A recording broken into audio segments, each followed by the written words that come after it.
Diyos ko! Anong nangyayari sa mundong ito? Bakit lagi na lang may matatagpo ang patay at mga buntis pa lahat ang biktima? Mapagpalang araw, Karine, at maging sa lahat ng tagapagsubaybay ng Ang Manlalakbay Channel. Bago ko po simulan ang aking kwento na ibabahagi sa inyo, ipinapanalangin ko po na nasa mabuti kayong kalagayan ngayon sa pang-araw-araw, lalong-lalo na sa inyong mga taga-subaybay. Sa pangalang Fred nyo na lang ako tawagin. Wala na akong mga magulang dahil sa isang aksidenteng naganap na naging dahilan upang mawala sila at araw-araw kong hindi na muling makakasama pa. Nandito ako sa lolo ko nakatira. Simula nung namatay ang aking mga magulang, ay si lolo na ang nagsilbi kong ama at ina. Manong John! Manong John, tao po!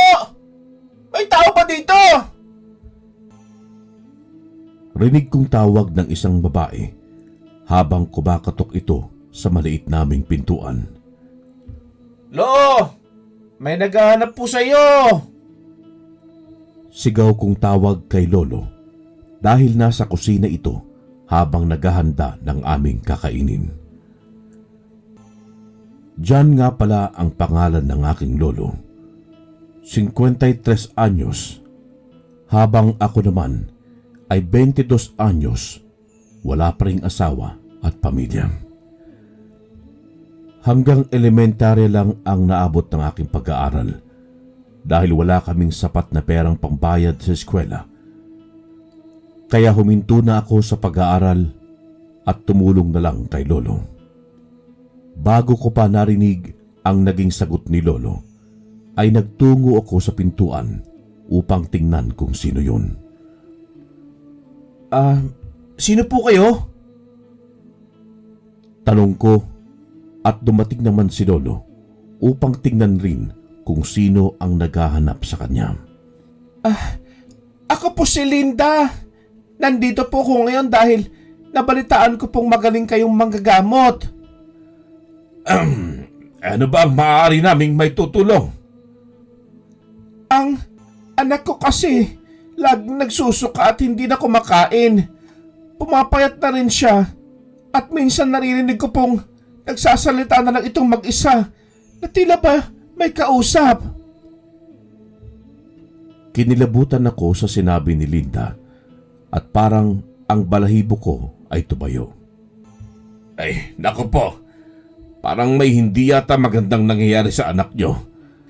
At dapat nating masolusyonan agad. Nakikinig lamang ako sa pinag-uusapan nila dahil ako'y susunod lamang sa mga utos ni lolo pag may maitutulong ako. Dahil sa panggagamot niya, ay kasama niya ako kahit saan pa yan. Pinapasok namin si Aling Linda sa aming maliit na bahay, ngunit hindi rin siya nagtagal dahil baka maabutan na naman daw niya ang anak niyang naglalaro ng kutsilyo.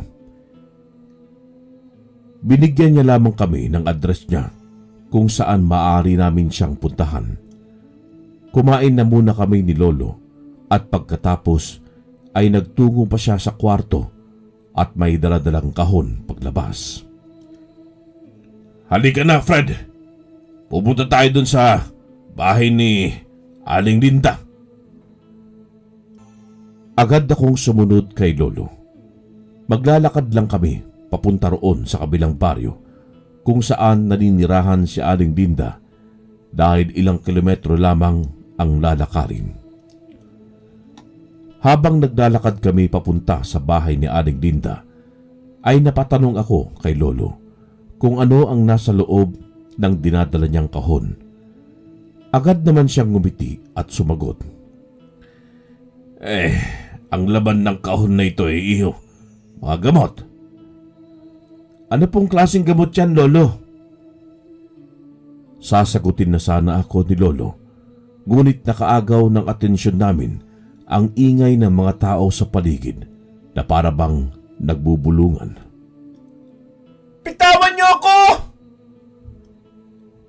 Rinig kong galit na sigaw ng isang batang babae at dito namin napagtanto ni Lolo na nakarating na pala kami sa tinitirhan ni Aling Linda. Walang pagdadalawang isip na pumasok kami sa loob ng bahay. Pagkapasok ko pa lamang sa bahay ay nakaramdam ako ng kakaiba. Pakiramdam ko'y maraming mga mata ang nakatingin sa akin. Mabutit nandito na kayo. Kanino ko pa kayo hinihintay? Yung anak ko nagsisimula na naman magwala. Umiiyak na sambit ni Aling Linda. Nang tingnan ko ang anak niya, ay gulong-gulo ang kanyang mga buhok. Umiitim rin ang kanyang mata. Madumi ang mukha nito. Pilit siyang nagpumiglas, napakawalan at nanlalaban. Pero hindi niya magawa dahil 3 ang nakahawak sa magkabila niyang mga braso. Papatayin ko kayong lahat!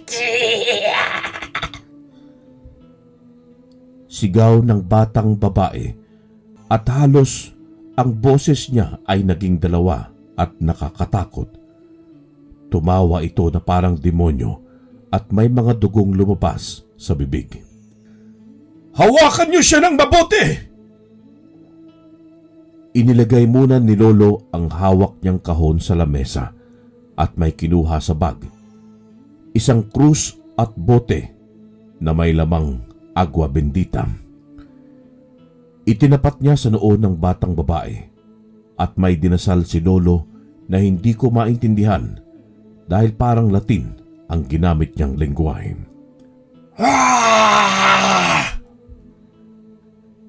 Sigaw ng batang babae nang winisikan siya ng agwa bendita ni Lolo at napalaki ang aking mata nang unti-unting umuusok ang balat nito na natatamaan ng agwa bendita. Pilit siyang kumakawala sa mga kamay na nakahawak sa kanya dahil nasasaktan ito. Para rin nasusunog ang kanyang mukha nang matamaan ito ng agwa bendita. Panay sigaw siya ng tama na pero tatawa ito ng parang demonyo habang nakatingin sa akin.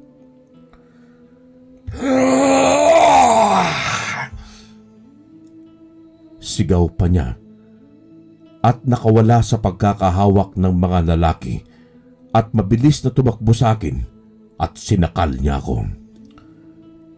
Hinawakan ko ang kanyang mga kamay upang lumuwag ang pagkakasakal niya sa akin. Pero sadyang mas malakas ito. Nakita ko ring hinihila nila ang batang babae sa pagkakasakal sa akin habang si Lolo ay panay dasal ng kakaiba. Sa ngalan ng Diyos Ama! Sabi ni Lolo at iwinisik ang agwa bendita habang nakahawak pa rin ito sa krus. May mga usok pa rin na lumalabas sa balat niya pag ito'y natatamaan ng agwa bendita. Tingnan mo ko! Halos malagutan ako ng hininga sa ginawa niyang pagsakal sa leeg ko, Karine. At ng anak! Agad na lumuwag ang pagkakasakal niya sa leeg ko at parang demonyo itong tumingin kay Lolo at tumawa ng napakalakas. Napaluhod ako't umubo dahil sa ginawa niyang pagkakasakal sa akin. Lolo! Sigaw ko nang nakita kong natumba si Lolo na agad rin naman siyang tumayo. At ng Espiritu Santo! Pagkasabi nun ni Lolo ay may nakahawak na sa batang babae. Nagwawala ito habang sumisigaw ng napakalakas. Tinakpan namin ang tenga namin dahil halos mabingi kami sa pagsigaw nito, kasabay ang pagbasag ng mga babasaging bagay at humangin ng napakalakas. Amen! Biglang huminto ang pagsigaw ng batang babae at huminto rin ang malakas na hangin kasabay ang pagbagsak ng katawan ng batang babae ay nawala nito ng malay. Dali-dali namang nagtungo si Aling Linda sa kanyang anak at niyakap ito ng mahigpit. Lo, ayos ka lang? Tumango naman si Lolo at kinuha niya ang kahon na inilagay niya sa lamesa. Tapos na po ba? Maayos na po ba ang anak ko? Hindi na po ba siya gagambalain pa ng mga kaluluwang demonyo? Hindi pa. Hindi siya titigil sa panggugulo sa buhay ng anak mo pag hindi natatahimik ang kanyang kaluluwa. Inilapag ni Lolo sa sahig ang dala niyang kahon at binuksan niya ito. Inilabas niya ang mga iba't ibang uri ng mga gamot. Ito ay may mga iba't ibang uri ng gamot upang matalo natin ang kaluluwa at hindi na muling sasanib sa anak mo, Linda. Sa pagpapaliwanag ni Lolo sa amin, naiintindihan ko na kung anong klaseng mga gamot ang nasa loob ng kahon. Magsisimula na tayo. Isinarado muna namin ang pinto bago sinimulan ni Lolo ang orasyon. May dinasal si Lolo na hindi ko maintindihan dahil ibang lengguwahe ang kanyang ginamit at may bitbit siyang langis. Nilagyan niya rin ng konting usok ang paligid para mas gumana raw at magpakita ang kaluluwa. Nandito ka pa ba sa bahay na ito? Pagsisimulang tanong ni Lolo sa kaluluwa, ngunit hindi nagpaparamdam ang kaluluwa. Uulitin ko! Nandito ka pa ba sa bahay na ito? Bigla namang kaming nakaramdam ng malamig na hangin sa aming mga balat, kaya ito'y nagpapahiwatig na nandito pa rin ang kaluluwa sa bahay. Anong sadya mo? At bakit mo ginulo ang batang ito? Unti-unting nagpakita ang kaluluwa sa amin at biglang umihip ang malakas na hangin. Nagpakita na nga ang kaluluwa sa amin habang duguan ang kanyang mukha at halos hindi na siya makilala kung sino siya dahil sa mukha niyang parang pinukpok ng bato.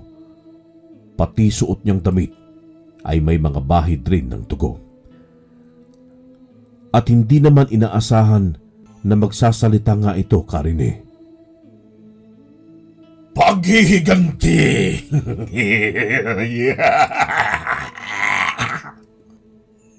Saad niya at tumawa ng napakalakas na parabang demonyo dahil nag-iiba-iba ang kanyang boses.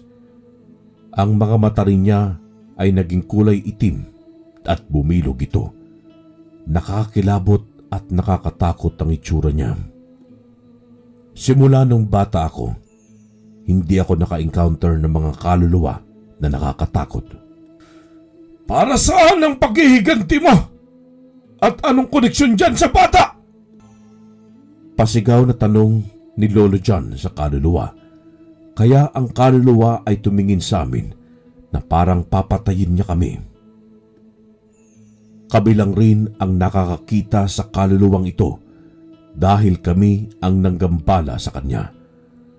Ang mga taong nasa labas ay nagbubulong-bulungan na parabang kung may kakayahan kang marinig kahit nasa malayo ka o ang hina lang ng pagkakasabi ay alam mo na. Siguro ang nasa isip ng mga kapitbahay nila dito ay baliw kami. Baliw kami dahil nagsasalita kami paharap sa dingding at sa palagay ko ay baliw na kami sa paningin nila. Ginahasa ko at pinatay ng ama ng batang yan. Kaya dapat lang ring patayin ko siya.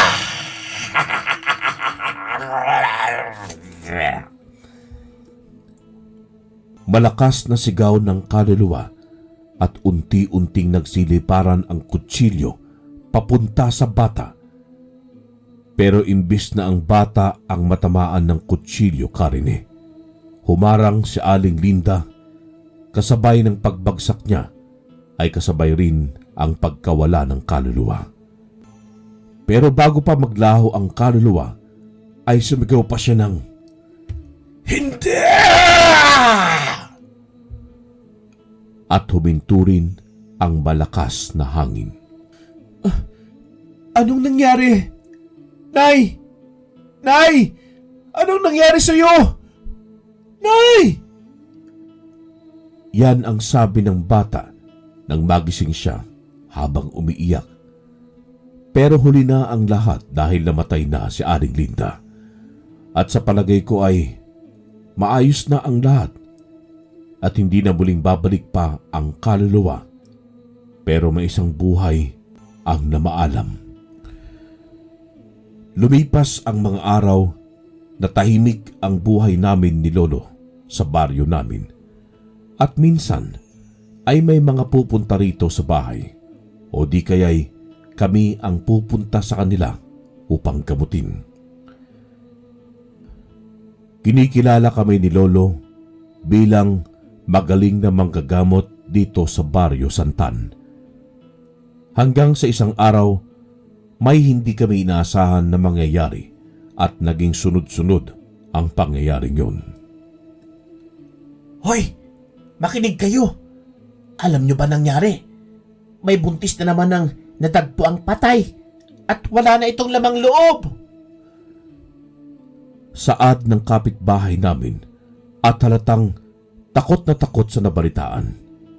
Nakikinig lamang ako sa pinag-uusapan ng aming mga kapitbahay dahil ako rin ay walang kaalam-alam kung sino at kung ano ang may kagagawan nun.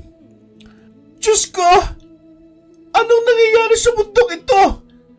Bakit lagi na lang may matatagpo ang patay at mga buntis pa lahat ng biktima? Yan ang huli kong narinig bago ako pumunta sa bahay namin at binalita ko ito kay Lolo.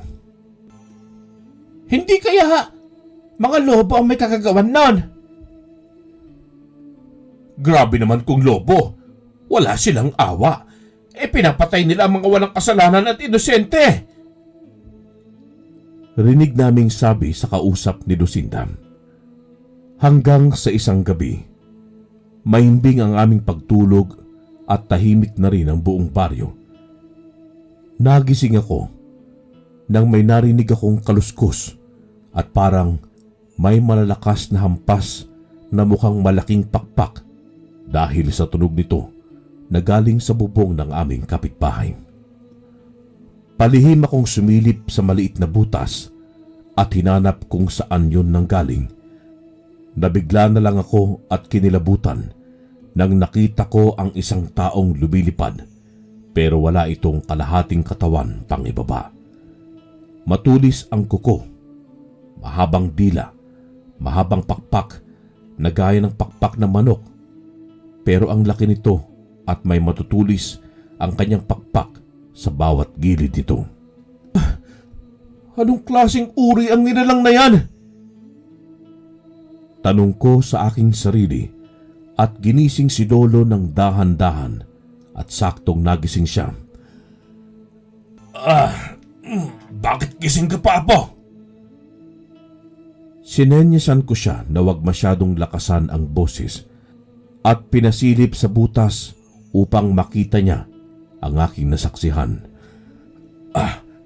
Manananggal! Isa yang manananggal! Narinig ng nilalang ang boses ni Lolo, kaya siya lumipad palayo at sa palagay ko'y nagtungo sa direksyon ng kagubatan. Hindi na lang muna namin yon inisip ni Lolo at bumalik na sa pagtulog para bukas mapaghandaan ang plano namin.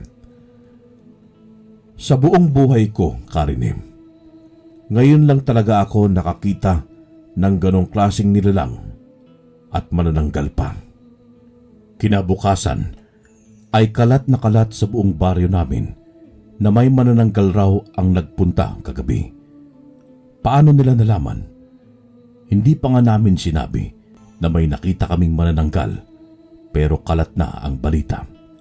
Siguro hindi lang kami ni Lolo ang nakakita sa manananggal kundi ang mga tao rin sa baryo namin. Narinig ko ang usapan nila na may mga hayop rin ang nawawala kagabi. Tatang John, anong masasabi mo patungkol dito? Nagpunta ang manananggal sa ating baryo.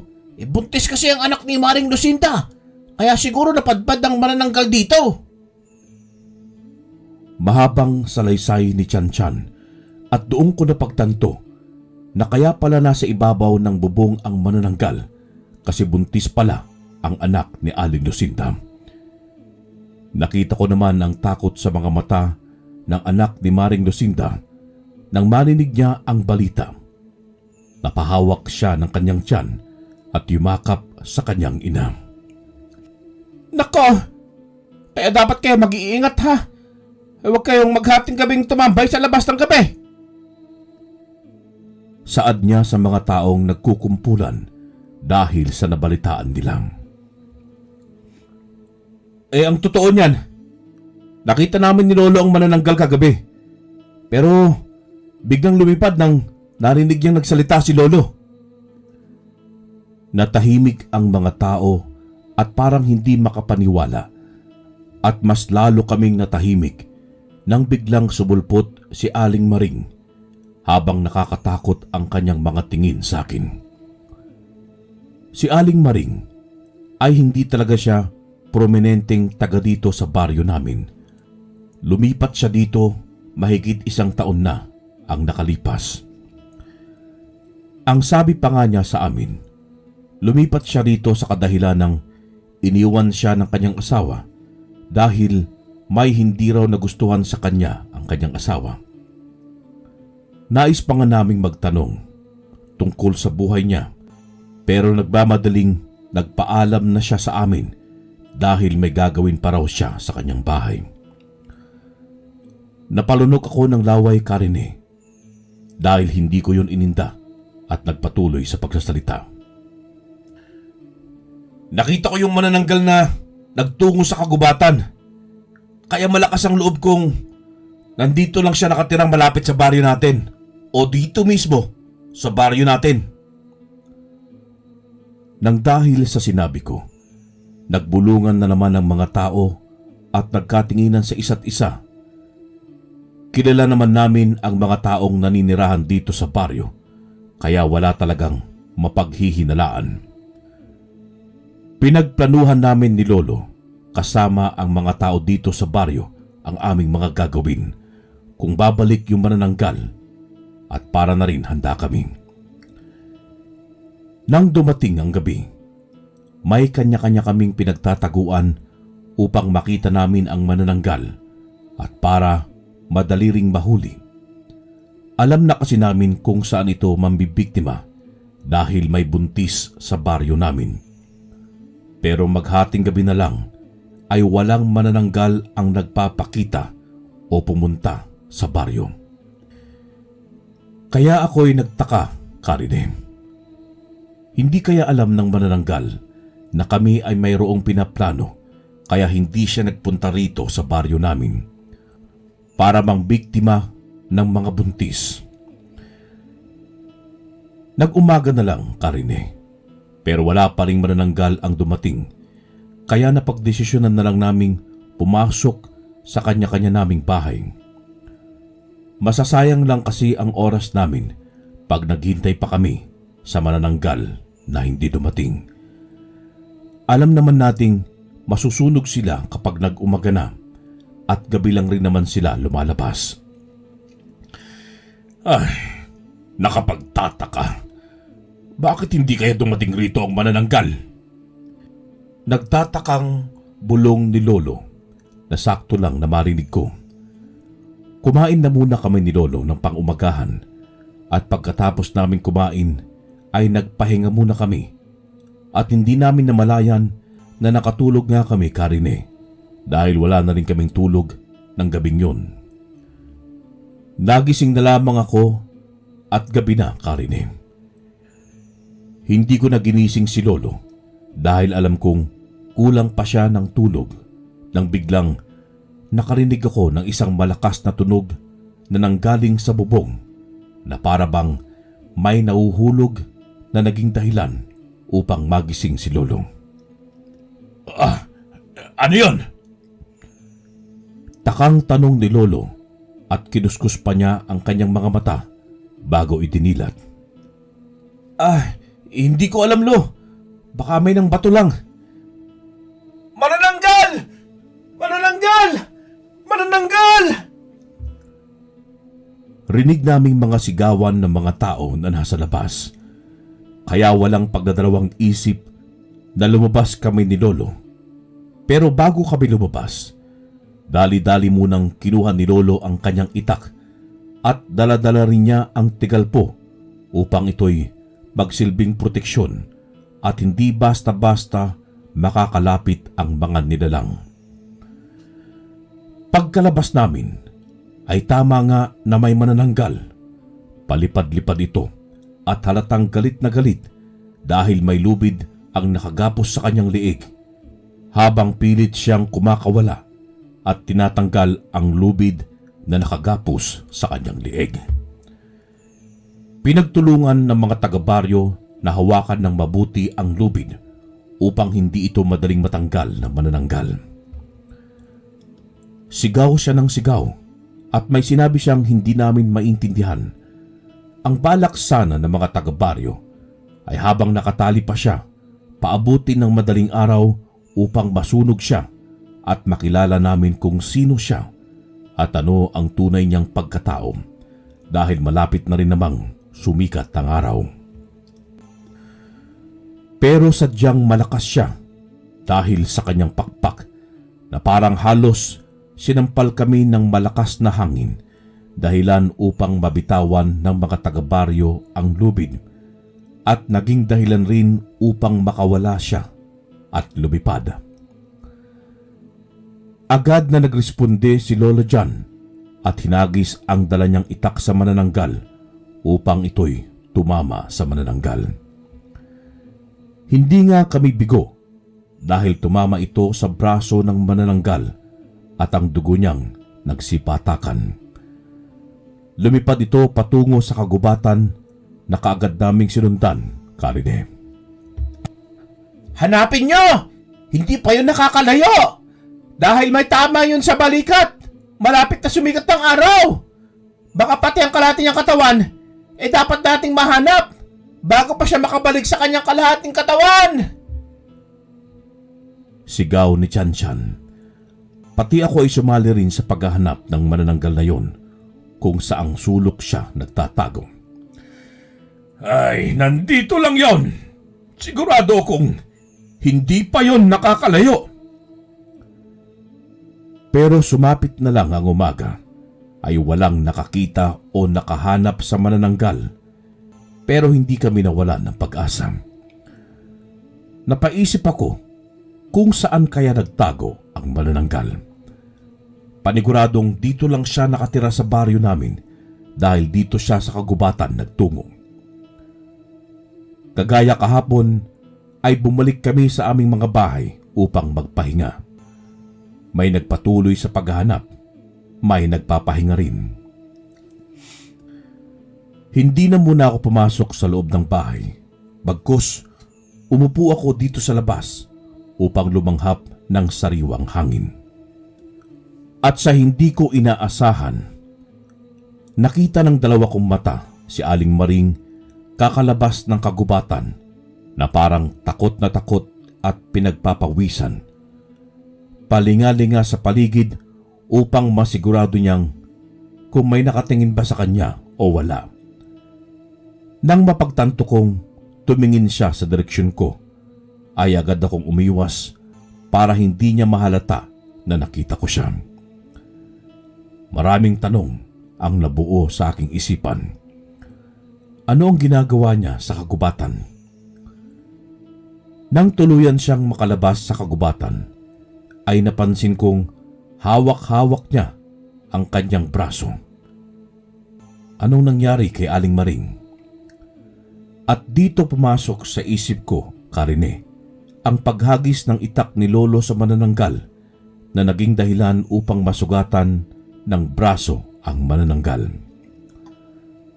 Posible kayang si Aling Maring at ang manananggal ay iisa. Palihim kong sinundan si Aling Maring kung totoo bang may sugat siya sa braso. Hindi nga ako nagkakamali. May sugat talaga siya sa braso, Karine. Aling Maring! Aling Maring, sandali lang! Pagtawag ko, ngunit wala siyang lingon-lingon sa akin at binilisan niya ang kanyang paglalakad. Sandali lang, Aling Maring! May tanong lang ako! Pagtawag ko ulit, ngunit parang hindi niya ako narinig at patuloy lang siya sa paglalakad na halos matatawag ng pagtakbo.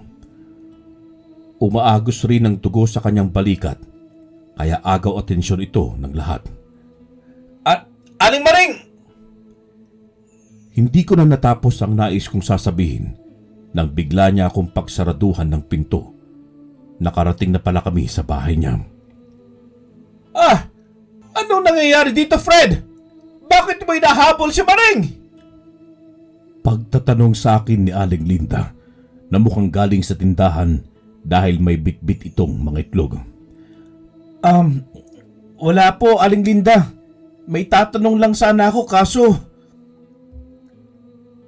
Hindi ko natapos ang sasabihin ko, Karine, dahil biglang sumabat si Aling Linda at tinanong niya kung bakit may mga dugo sa lupa. Napalunok ako ng laway dahil sa tanong nito. Lumapit rin ang mga taga-baryo sa kinaroroonan namin at nakipagchismis rito sa harap ng bahay ni Aling Maring. Ano kasi... Nakita ko si Aling Maring na may sugat sa braso niya. Nais ko sanang tanungin kung anong nangyari sa kanyang braso. Tutulungan ko sana siya pero nagtataka ako sa kinikilos niya eh. Ano? Di ba sa braso na tamaan ng itak yung manananggal? Tanong niya sa akin at tumango ako. Ibig ba sabihin siya ba yung manananggal? Nagbulungan ang mga taga-baryo. Nako, hindi ako maniniwala sa iyo, Fred, na hindi siya manananggal. Dahil, bakit may sugat siya sa braso? Kinatok ni Aling Linda ang pintuan ni Aling Maring at sumigaw-sigaw ito. Napapalabasin siya sa bahay pero hindi siya sumagot. Manananggal! Mga kapitbahay! Manananggal si Maring! Mabilis na nagkumpulan ang mga tao at pinaligiran ang buong bahay. Winasak nila ang pinto upang ito'y masira. Pasugod nilang pinasok ang bahay ni Aling Maring. Ano? Totoo bang si Aling Maring ang manananggal, Fred? Hindi ako sumagot dahil alam kong walang kasiguraduhan yon. Mali rin kasi ang pambibintang kung hindi mapapatunayan at walang sapat na ebidensya. Nang mahuli nila si Aling Maring ay kinaladkad nila ito palabas ng bahay at ang sugat sa kanyang braso ay may nakalagay na benda. Sabi ko na nga ba hindi ka mapagkakatiwalaan dahil sa una pa lang may tinatago ka ng sikreto. Anong pinagsasabi nyo? Hindi ko alam ang ibig nyo sabihin. Kung hindi ka ang manananggal, bakit may sugat ka sa braso? Tanong ni Aling Lucinda, ngunit hindi siya nakasagot at yumuko. Akmang papatayin na sana nila si Aling Maring, ngunit umangal ako at hindi pumayag. Sandali lang. Wala tayong sapat na ebidensya kung siya ba'y manananggal. Huwag kayong padalos-dalos na pumatay agad ng tao dahil lang sa may sugat siya sa braso. Anong gagawin namin? Ang hayaan siya na pumatay na lang ng mga buntis? Hahayaan namin siyang makatakas? Makalaya? Umiling ako. Hindi naman po sa ganoon. Pwede naman nating hintayin gumabi upang malaman natin kung siya ba talaga ang manananggal. Dahil sa sinabi ko nga, Karine, napaisip ang mga taga-baryo at mabuti ay napasunod ko sila. Ikinulong muna nila si Aling Maring sa kulungan na gawa sa kahoy at hinintay naming gumabi upang mapatunayan kung siya ba talaga ang manananggal. Habang papalapit na ang gabi, dinalhan ko ng pagkain si Aling Maring ng palihim upang siya ay makakain. Umalis rin kasi ang nagbantay kay Aling Maring dahil kakain pa at kaming dalawa lang ni Aling Maring ang nandito. Bakit mo nagawang pumatay ng mga buntis? Tumingin siya sa akin at umiling-iling. Dapat lang silang mamatay dahil masasama sila. Sabi niya, at dito na ako nagulat dahil nalaman kong siya pala'y tunay na manananggal. Sila ang dahilan kung bakit iniwan ako ng asawa ko dahil nalaman nilang isa akong manananggal. Nagmamakaawa akong huwag sabihin sa asawa ko dahil mahal ko ang asawa ko. Minahal ko siya. Pero nang dahil sa kanila, iniwan ako ng pinakamamahal kong lalaki. Kaya lumipat ako dito nang hindi nila napapansin at isa-isa ko silang pinatay. Ano namang koneksyon sa anak ni Aling Lucinda? Wala akong balak na may gawin akong masama sa anak niya. Palipad-lipad lang ako. Naghahanap ng mga galang hayop upang yun ang kainin at saktong nasa bubong ako ni Aling Lucinda dahil pauwi na ako noon. May mga pinagdadaanan pala si Aling Maring sa kanyang nakaraan, kaya niya nagawang pumatay dahil may mga kasalanan pala sa kanya ang kanyang pinatay. Nakita nila ako kagabi dahil kabilugan ng buwan. Hindi ko makontrol ang sarili kong hindi magbago ng anyo bilang isang manananggal. Nangako ko sarili ko na magbabago na ako pagkatapos ko silang patayin. Pero sadyang nahuli ako ng mga taga-baryo. Paano yan? Kabilugan ng buwan mamaya. Wala akong magawa kundi tanggapin ang kapalaran ko. Kapalaran na mamatay ngayon. Wala rin namang silbi ang buhay ko. Ngayon dahil iniwan na ako ng asawa ko. At yung anak ko'y may pamilya na. Tumayo ako at isa-isang tinanggal ang lubid na nakatali sa kulungan. Anong ginagawa mo? Papalayain kita. Bakit mo ko tinutulungan? Alam kong may mabuti kang puso, Aling Maring. Pero pangako mo sa akin na hindi ka na muling papatay pa ng mga buntis. Oo, pangako. Nang makalabas si Aling Maring sa kulungan, ay tinulungan ko siyang makalayo dito dahil malapit na rin ang kabilugan ng buwan at baka maging ganap siyang manananggal at yun pa ang dahilan upang mahuli kami. Nang makalayo-layo kami, Karine, ay narinig kong sumigaw si Chan Chan. Nakatakas ang manananggal! Ilang sandali na lang at kabilugan na ng buwan. Pinanood ko si Aling Maring habang nag-iiba siyang anyo hanggang sa tuluyan na nga siyang maging ganap na manananggal. Humahati ang kanyang katawan, pero bago pa siya umalis, dala-dala ang kanyang kalahating katawan ay nagpasalamat siya sa akin at nangakong hindi na siya uulit sa pagpatay. Pinanood ko siya habang papalayo hanggang sa tuluyan na siyang mawala sa aking paningin. Fred! Andiyan ka lang pala! Nakita mo ba si Aling Maring? May nagpatakas sa kanya! Galit na galit si Chan Chan na nakatakas si Aling Maring. Simula noon, hindi na muling nagparamdam sa amin ang manananggal o si Aling Maring at palaisipan pa rin sa lahat kung sino ang nagpatakas sa manananggal. Ang natutunan kong aral sa aking kwento ay hindi lahat ng mga nilalang ay masasama dahil meron ring iba na nakagawa sila ng krimen dahil sa galit at sa mga taong nakagawa sa kanila ng kasalanan. At dito nga nagtatapos ang kwento ko, Karine. Salamat sa pakikinig at salamat rin kay ang manlalakbay na siyang nagkumbinsi sa akin upang maikwento ko sa inyo ang aking karanasan. Wakas.